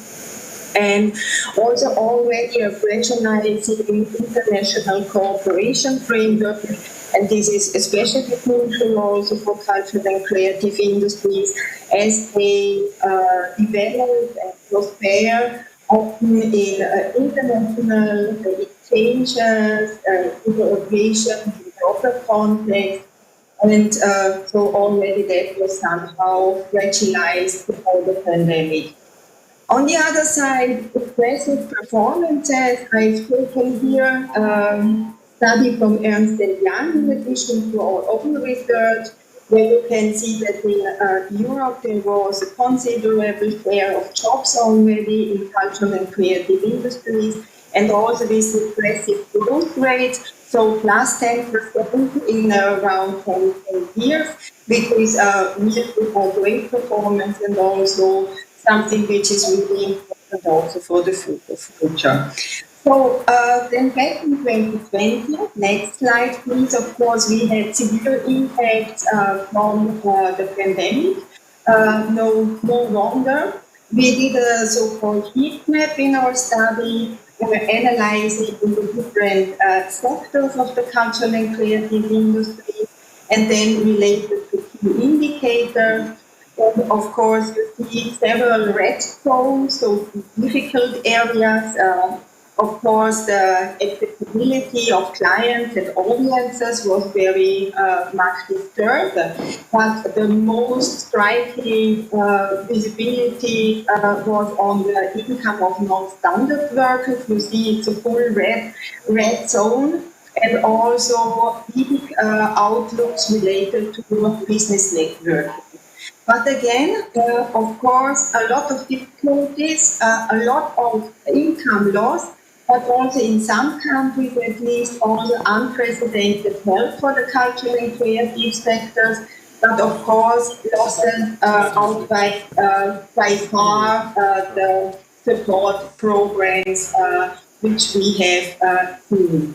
We did then also an analysis of the different support policies, so already partly a way out of the crisis, so from emergency then slowly also to relaunch support programs. Next slide, please. And here you can see the main features of the support policies. So there was a very strong role of the public sector in order to help out in this emergency sector. Then we have also seen much clearer several structural deficits of the cultural and creative sectors. The rapid digital acceleration became also visible, also the related frameworks. Then also research, innovation and training needs, social cohesion, and also to better benefit of the European common market. We did then some follow-up research specifically on the relaunch programs, which started mainly only in 2021. Next slide, please. And there you see also kind of mixed analysis with risk occasions, but also new opportunities. Of one of the big positive elements in 2021 was again this mobilization of large budgets for innovation support programs, also including in some programs experimental settings. Then we had also innovation topics with high relevance for the future of the CCS, but also for European societies and economies. And also the engagement of private foundations continued after 2020, also in 2021. But we still see persisting challenges. So, for example, also lesser engagement from the private sector, especially regarding financing, loans, investing, but also from the insurance sector. Then we are having still, I think, quite a lot of work to be done related to non-cultural decision makers. So to make understandable the added value of the cultural creative industries and of cultural artistic activities. And we see also this huge territorial differences. So where in some countries there are huge first emergency and then relaunch programs were made available, while in other areas almost no innovation support out of the crisis was provided. So this is pretty much where we are for the moment, but which policy lessons to learn out of this situation? Next slide, please. So what could be the narratives and policies out of multiple crises? So I think one important thing is to stop the crisis narrative and to more speak about permanent transformation. So to understand that context, framework, the way of doing business, the way of interacting in society changes all the time, sometimes more rapidly, as we have seen in the past 2 years, sometimes more incremental. So in order to understand transformation is just natural, and there has to be always to be found an answer to these challenges or to these new situations and even opportunities. So what are the focal points for the future? I think it's really important, based on our research, that we apply a very broad notion of innovation. So, of course, technological advancements are important, but there is also social innovation, artistic innovation, design innovation, to see it really in the broad sense. Then also to focus much more on people just when we are having these relaunch programs, really to ask ourselves, how can we generate jobs? We have seen already the huge job creation potential of the cultural and creative industry, but to focus much more on that, maybe much more than on infrastructures and buildings, and also to guide all the policy action by the understanding that there is global context and related challenges and opportunities. And in addition, and these are my last points, there are a need for structural improvements. So this means the working conditions in the cultural and creative sector to ensure that work in the digital area is feasible. reinforced international cooperation, and all this together, maybe now is the moment to go ahead with these elements and to go for change. And please show the last slide where I have the links for all the studies I've referred to, and so for your further reading and use. And I'm happy to continue the debate now in the panel. Thank you very much. Thank you very much, Sylvia. I've noticed that significant budgets are allocated for innovation. So my question is to you, like how much European Union allocates for the innovation? Do you know the figure? No, I cannot say you the specific figure which will then go to the cultural and creative industries, but it will be millions of euros in the next year. There are huge programs in different areas of European policy. So there will be funding, for example, in the research program. There will be also a huge innovation activity related to the European innovation and technology framework. Especially dedicated to cultural and creative industries. Then we are having a very huge envelope in the EU regional policy, including Interreg funding, where all also focus on innovation, on digital transformation, on green transformation, which all can be related again to the cultural and creative industries. There was also a considerable increase in the Creative Europe program budget. So there will be no lack of funding for innovation support. And in addition, we must also see that we are not only having the EU level, but also many member states will considerably invest in cultural and creative industries. For example, the Relaunch program of France is around 2 billion euros. I really hope that some of the budgets can be allocated for Ukrainian innovations and creativity, you know, like, so please voice this up in the European Union there. So, of course, the minister talked today a lot about the positive things that the government is doing to support the creative industry sector, but not always we have to rely on the government, but also, you know, we have the representatives from the business today that are doing all their best and are doing very well. So I would like to pass the floor to Dominique Piotet, the CEO of Unit City. So please raise your hand. Who have been to Unit City already? Ooh, okay. I recognize all of you. So this is a great... But I also recognize those who haven't been, so careful.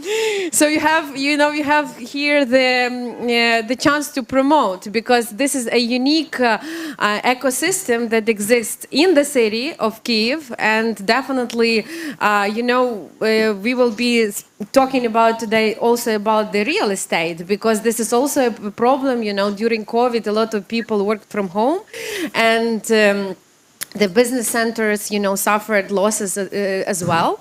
But at the same time, the reconstruction and office construction is booming in Unit City. So what's your, you know, secret? Please share with us. Oh, sure. But can I show my little video? Sure. Because video. I have a poem for you. So, because I thought, you know... For those who haven't been yet, so well, it will inspire them to come. It's Creative Ukraine, right? So I want to show you that Unit City is not just about innovation, or about real estate, sorry. It's about innovation, it's about creativity. And so we asked Viktor, our copywriter, who is also a poet, to do a little poem for us.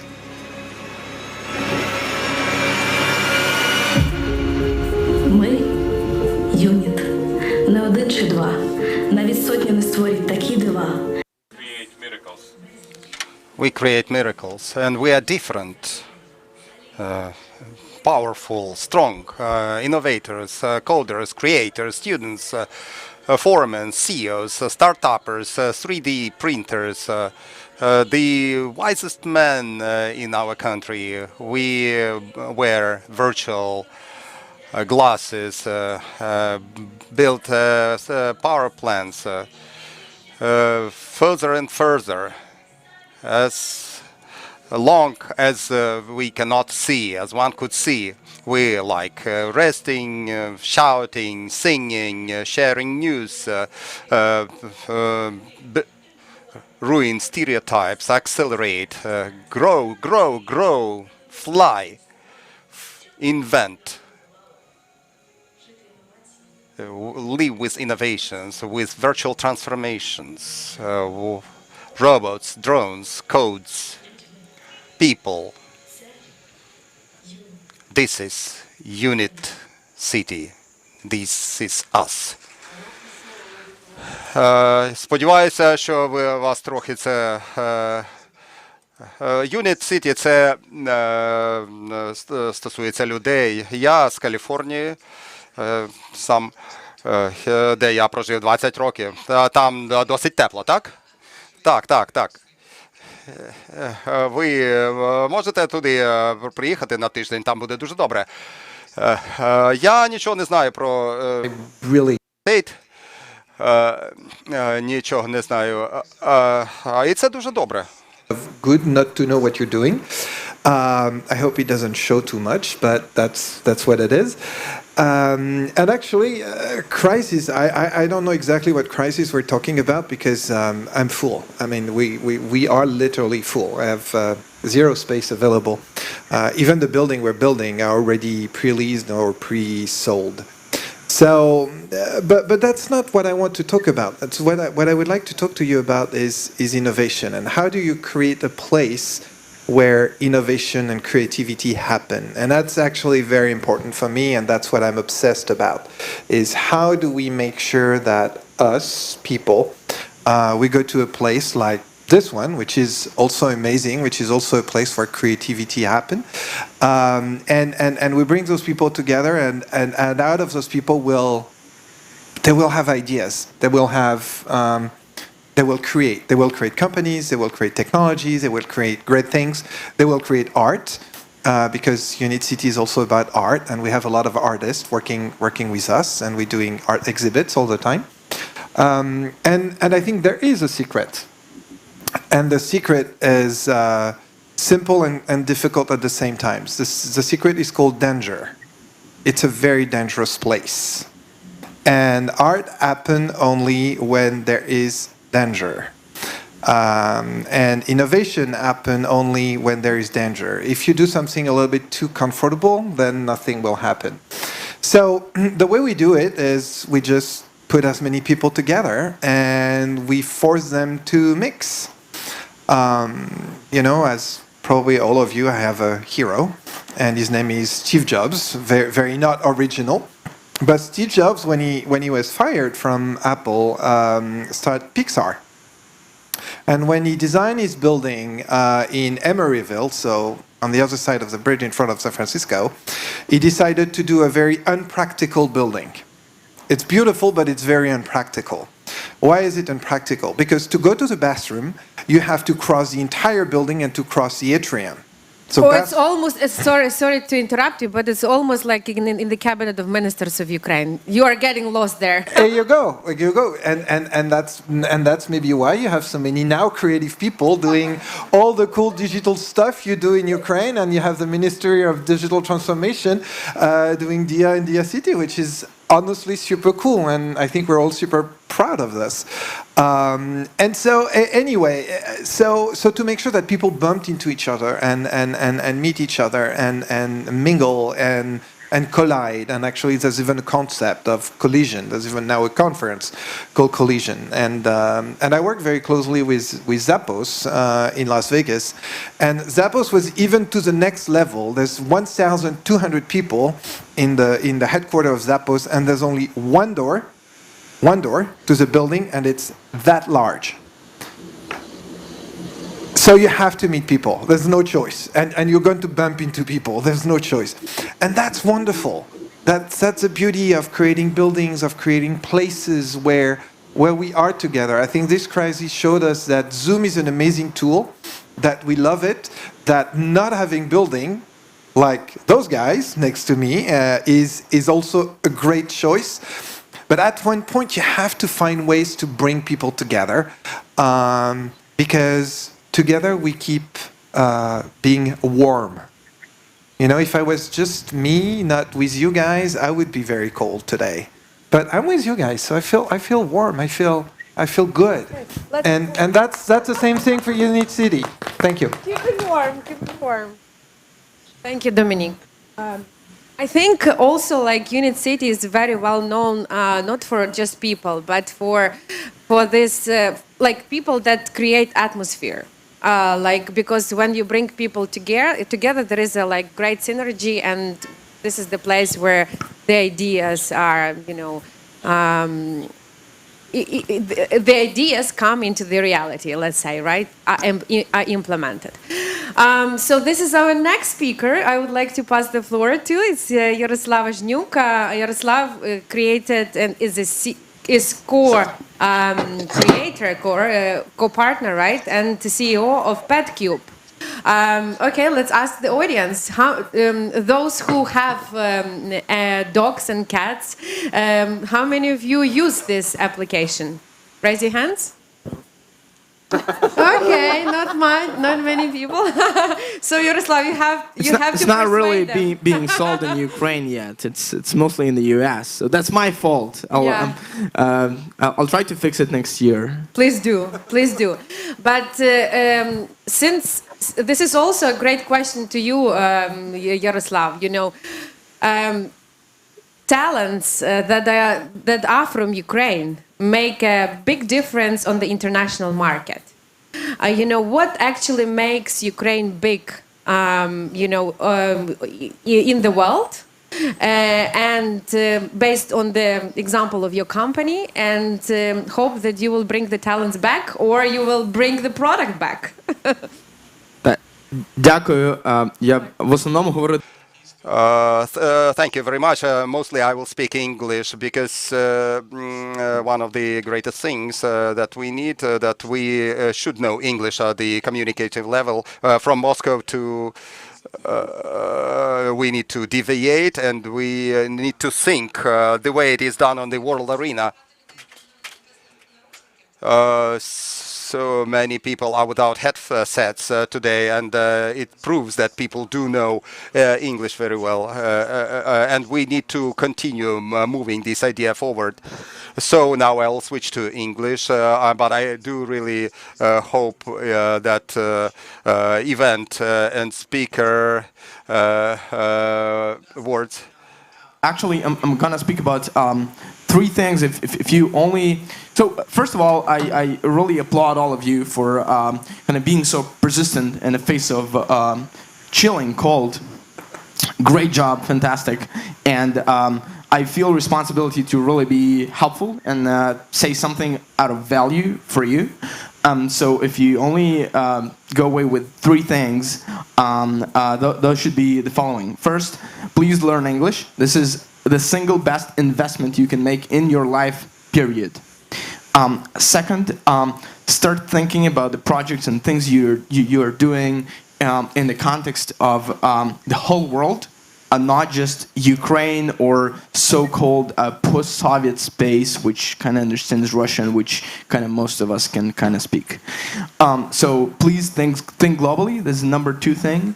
And number three thing, try to look past narrative. Try to look past the obvious things that everyone's talking about. For example, now the obvious thing everyone's talking about is coronavirus or artificial intelligence. And there are things that are kind of second order and third order effects. For example, when personal automobiles became kind of a commodity after Ford, Model T, and so on, the first order effects that were obvious that, well, there will be more cars, there will be more gas consumed, and there will be like more roads, so probably more cement spent, and so on.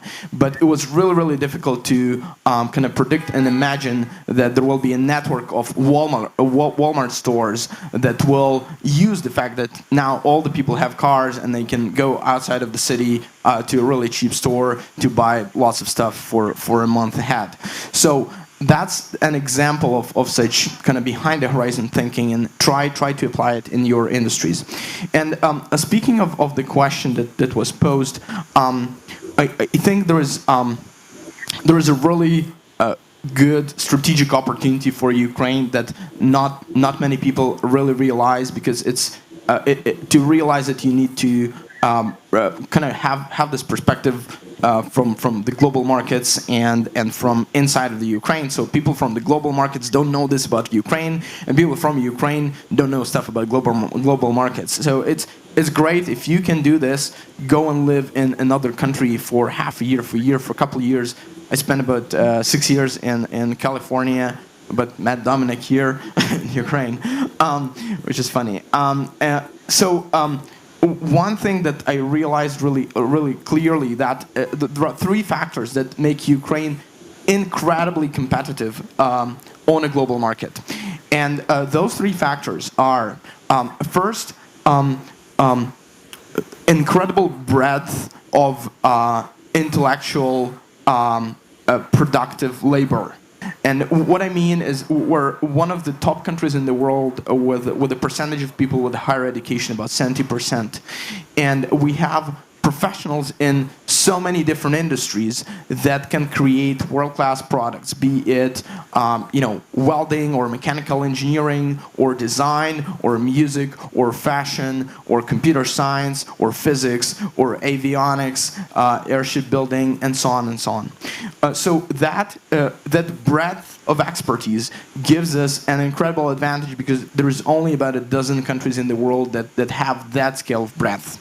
The second strategic advantage of Ukraine globally is that this highly educated labor force still costs oftentimes 1/4, 1/5, sometimes 1/10 of what it costs on the US market. So in other words, for the cost of building one factory or one unit city in the US, you can probably build like 5 unit cities or 5 companies, 5 applications, 5 pet cubes in Ukraine. And that makes you incredibly globally competitive, because if someone's building the same thing that you are in Ukraine but in the US, they need 5 times more money, right? So this is a very interesting advantage. I'm not sure how long it will be here, but it's an incredible global advantage. And the third thing is the incredible creative potential, and I'll back this by an example, by many examples. But what I'm seeing when I'm comparing, what people are doing in the US, in China, in France, in Germany, with what I'm seeing in Ukraine, we have actually probably the biggest percentage of new ideas per capita that I've seen. And when I look at the development of hotels and cafes and restaurants, when I look at new music that emerges in Ukraine, when I look at art and filmmaking and new ideas being born there, obviously startups, fashion, architecture. Slava Belbek just won an award just yesterday, saw this post on Facebook, and stuff like that. It is incredible, and we might not realize that this is not a common fact in many other communities and countries. And there is this a video series that I think many of you have seen called Spalach that was produced by a great team in Ukraine, series of 10 documentaries about different creative industries that are booming in Ukraine over the last 6 years or so. So the combination of those three things, of our creative potential, of low cost of educated labor, and of breadth of educated professionals, make Ukraine probably the best place in the world to start an intellectually heavy project. I don't mean only a tech company, I mean an art project, or maybe a new political movement, or a new religious organization, any kind of intellectually heavy project. I think that Ukraine is one of the best places in the world now and today to start that kind of project. Thank you. Great, thank you, Yaroslav. Yes, please, Dominic. Yeah, can I jump on this, because I think it's actually very important, and I would say 2 things. The first is cost of labor. But it's not just cost of labor, it's also cost of life. When you're in San Francisco, which was your case for 6 years, my case for 20, when you make $200,000 a year, which might seem crazy money to all of us, you're not rich. actually, you barely make it. It's hard for you to pay the school for the kids. It's hard for you to pay a decent apartment. So it's not just like people dream about, I'm going to move to San Francisco if you are in tech, of course, and I'm going to have an amazing quality of life. Well, get ready. It's not going to be very nice. So think about also what you get here. It's not just right, maybe less money, but it is such a better quality of life. And I mean it, honestly. I moved from San Francisco 2 years ago, and I know what I get. The second thing is, it's great that you mentioned Slava, because I don't know if you guys know this, but I happen to own a few hotels in California. And when I moved here, I got fascinated by the work of Slava and Baalbek Bureau. I did spend a lot of time at Bursa, and which is designed by them. And actually, Slava spent a lot of time in this building. Not in Unit City, but that's okay. It's another conversation. And so I hired Slava and Baalbek Bureau to redo my hotel in California, which is what they're redoing now. And I'm sure they're going to win another award for this next year. But you guys, we have incredibly talented people here, and we have to recognize this. I'm going to tell you this: don't be French. You know, I mean, I'm French too, and the French people, they always complain. They was like, it's better elsewhere, and we're bad, da, da, da, da. So be proud of what you have, because honestly, this is so cool. So that's it. I just wanted to, go in your direction. Yes, thank you, Dominique. And I think you're absolutely right. I think another point that I would like to raise is that we do not we underestimate our talents. We have to speak out loud, about them, and about those people who achieved results, and about those that, targeting there. Because, Ukrainian nation per se is very shy, I think. That we always say, okay, we will not be doing, maybe I'm not that brilliant, I'm not there yet. And we do not promote ourselves, I think, to the level that, American people do. Of course, there is a competitive environment. I just, I'm back from New York because we represented there the Fashion Alliance, supported by the USAID, for which we are very grateful. This project was a real success, but what I've seen there, so a lot of people that even with whom I work there, they are people in digital, they said okay, we work with a number of people from Ukraine. We met also one of the president of the big, couture companies, and she said, okay, I'm Ukrainian. And I was so proud to be there and see, how, that Ukraine is well respected, but no one knows about that. No, we speak a little bit, at the conferences, but I think we still have to be even more proud. And I would like also to make a comment. I recently read the post of Andriy Fedorov, who came back from the US, and he was saying that we have to value what we have here. Because, there are a lot of opportunities, of course, in the US, but we have even more opportunities here in Ukraine. But we have to identify them and appreciate what we have here. And so I was really happy to be back. So, Vadim, a question to you. You'll also speak English, right? Okay. English. Доброго дня. Я переходжу на англійську. Good day. Okay, good. So, Vadim, your company is actually where fashion meets innovation. So please tell us more about this and tell us about this synergy, because I think this is a very good example to the fashion industry here in Ukraine, how fashion can be value-added industry and what can be improved, and where is actually we have more opportunities. Yeah, thanks. So 5 years ago I started a company called 3D Look, which actually it's a company on the intersection of two on a first glance, really different things, which is technology and fashion and e-commerce, right?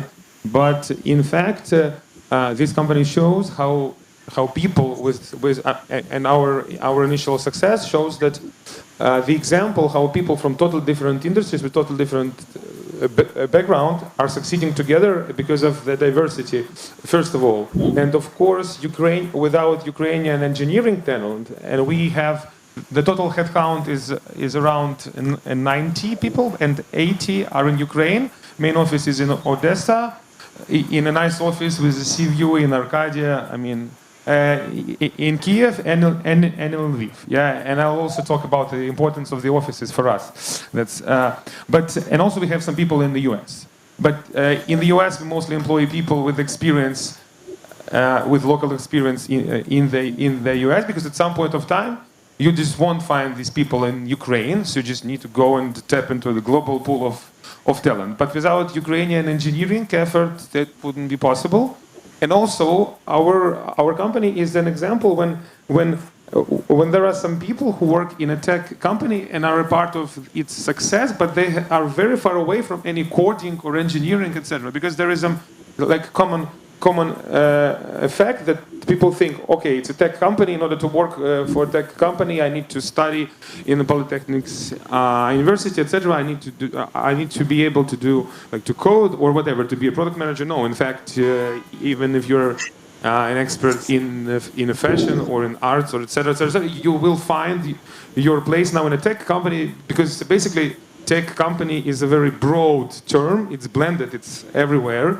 And what I call tech company is a company that basically makes money by selling its technology. But technology is just everywhere, and that's what's changing now. And in terms of 3D Look, really this intersection of fashion, e-commerce, and basically very complex technology, because with the help of our technology, with just 2 photos of your body, we can give you an accurate size recommendation for clothing that you can buy, right? So we can measure your body more accurately than professional tailor. Just imagine this, right? And we created this in Ukraine after 3 years of development. We started with just experimenting. I invested my own money just because it was something I was very excited about. If I have a book with names of people who said that it's impossible, the book will be this kind of thick, because everyone thought that it's impossible. But we did it, but obviously we didn't start to promote it to Ukrainian businesses, because unfortunately, we have great talent pool, but e-commerce businesses here, they don't get it. They often buy clothing in China and sell it here without any size. They create size charts just on paper, so they don't get it. But in the US, of course, it went really well. And in the US, of course, we're an American company, or we are incorporated in the US, etc. But when I speak at any events, of course, I present 3D Look as a Ukrainian company, and I have 3 co-founders. One of them is Ukrainian, one lives in London, and another one lives in San Francisco, right? We are 4 people. We have very diverse backgrounds. So diversity is very, very important, because many companies tried to do what we did and failed. And one of the reasons is that there were just 2, 3 co-founders with the same background, 2, 3 people from fashion. Okay, this will not work. Zero chance, yeah. Or 2, 3 people from technology, also 0 chance. They might go a bit further, but 0 chance. Okay. So but in our case, 1 person from fashion, 1 person from business, 1 person from product development, and 1 person real geek.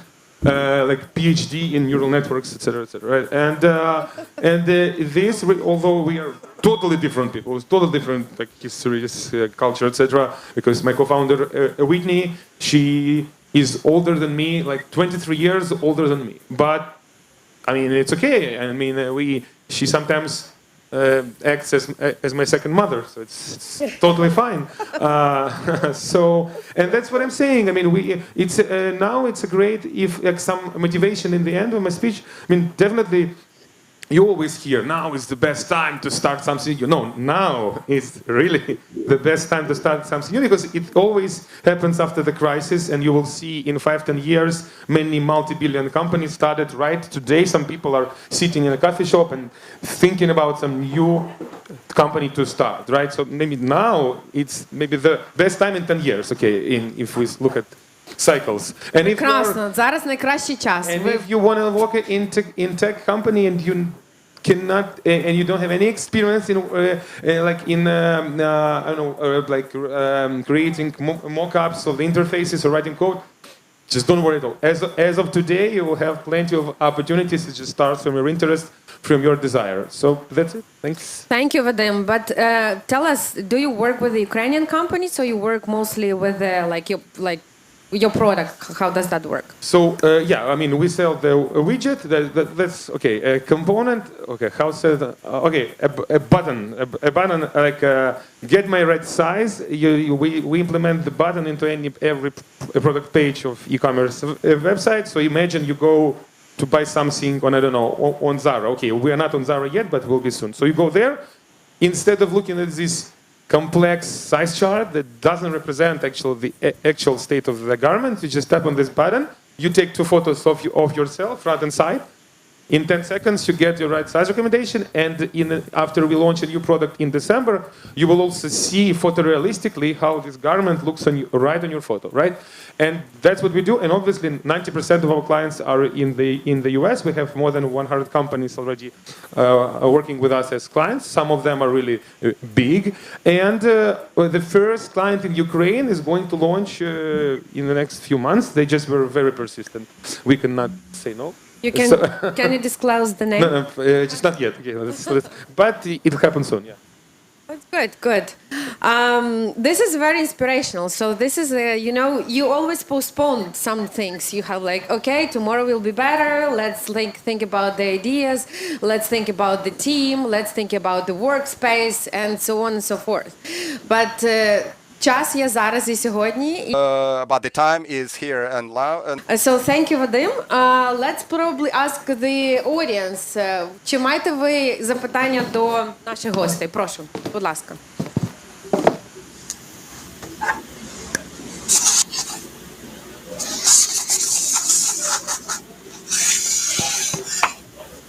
How do you find your ideas? Where do you seek for the ideas? Yes. Yeah, each of you. I think it's a great question. I actually have a list of web links and books that I send to people who ask that. So you can just email me at yar@pekib.com. I'll send you the link, yar, Y-A-R. But there are a couple people who are prominent thinkers on this topic. I think one of them is Paul Graham, the founder of a company called Y Combinator, which is the largest so-called business accelerator or school for startups, to put it easily. And Y Combinator, the companies that went through this program are now cumulatively are worth over $350 billion, and among those companies are companies like Airbnb and Stripe. So Paul Graham actually has to say that... And PetCube. And PetCube? Oh, and PetCube. Well, PetCube is not worth billions yet. But you were part of YC. Yes, we were part of YC. There yes. you go. So Paul Graham is actually a great thinker on that topic. He has a few essays, and there is also Sam Altman wrote something interesting, who was later involved in YC. So that's where I would recommend you to start. Read those books. No, seriously. I mean, and Yar is really good at keeping lists and sharing them, which is something I love, because sometimes I have questions and, oh no, I'm going to send you this links, and have you read this book? And I'm like, no, I haven't. Huh, interesting. I'm going to tell you my secret, but I think it's a secret that a lot of people know. You need to walk. The best idea always comes walking. Or run. No, walk. No, don't run. Walk. Spend hours walking. Go to the forest and walk with people. Steve Jobs was walking hours, actually was doing walking meeting. When you go to the headquarters of Facebook, they turn the entire top in a garden where people can walk.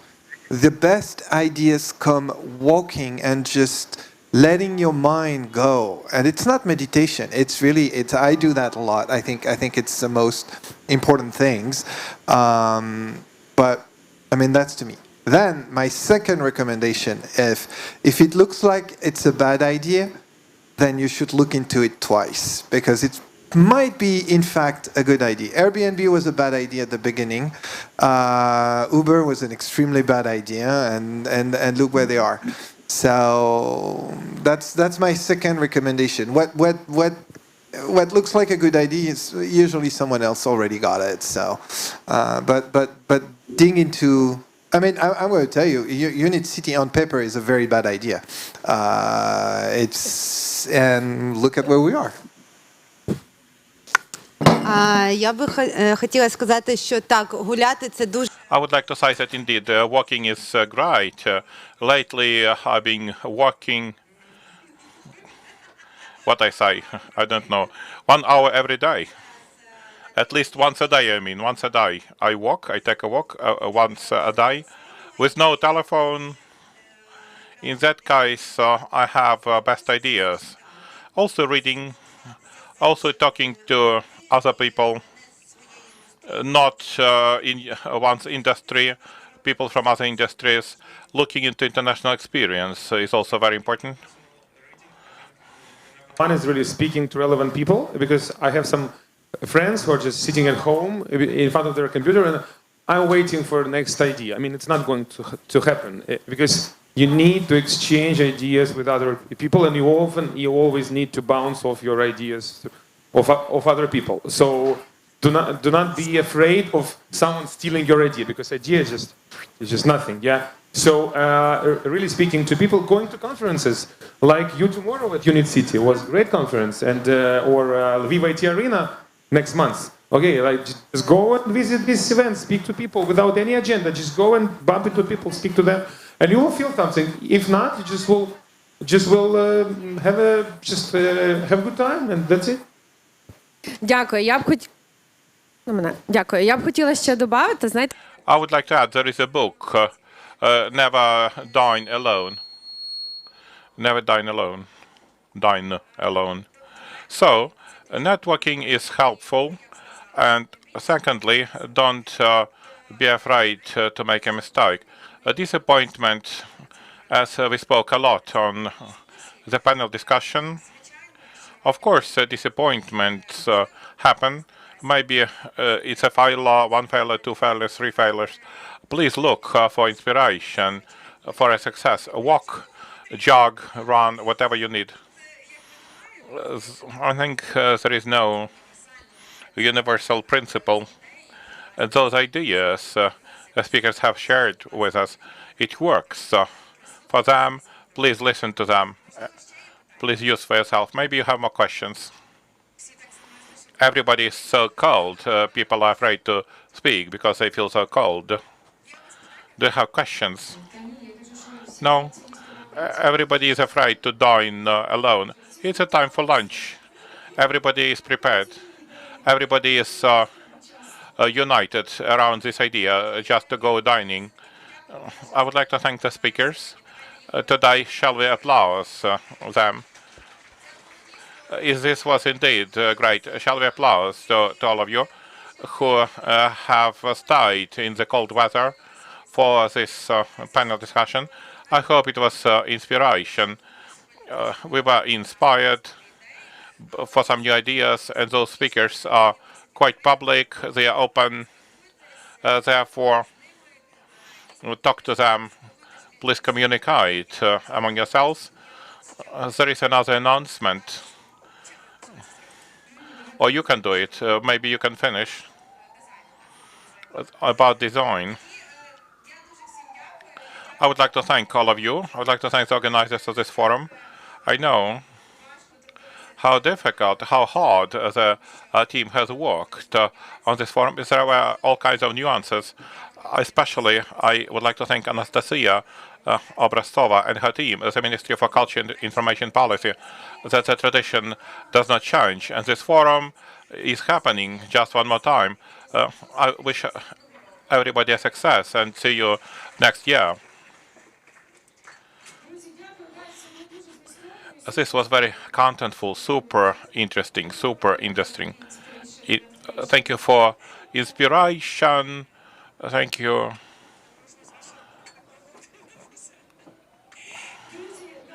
Friends, indeed, we make a small pause for lunch.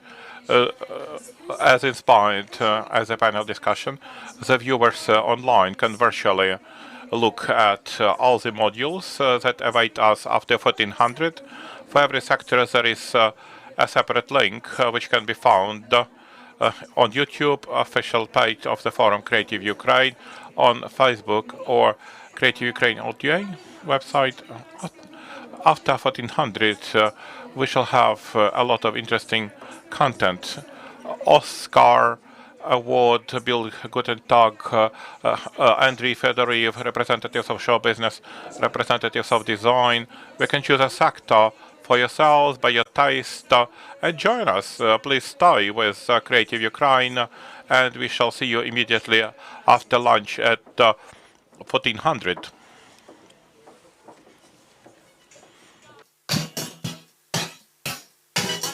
Я не можу розуміти це.